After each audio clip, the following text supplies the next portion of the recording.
Naranasan nyo na ba ito? Yung niloko kayo sa pera ng asosyo ninyo sa negosyo? At ang masakit pa dito, kaibigan nyo pa ang nanloko sa inyo. Pag-usapan po natin ito.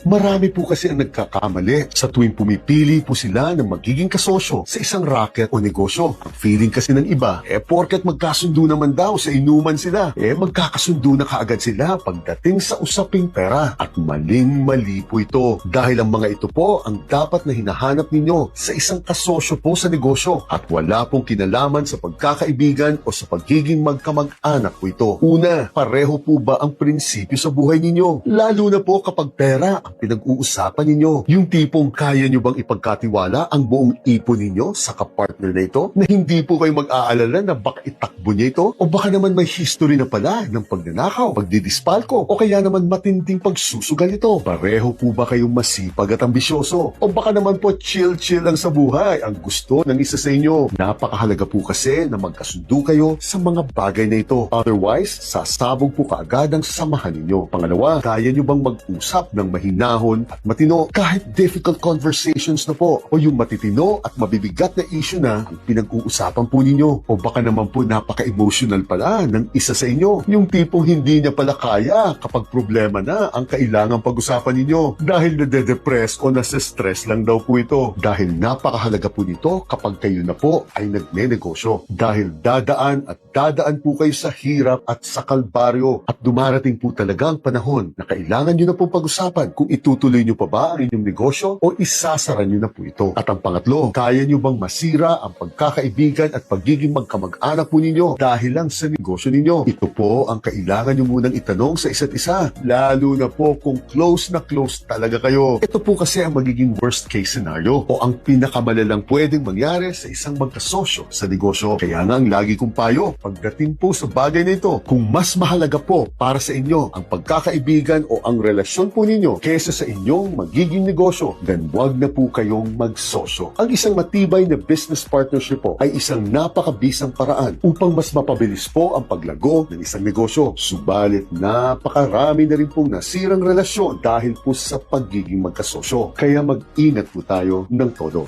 Chile!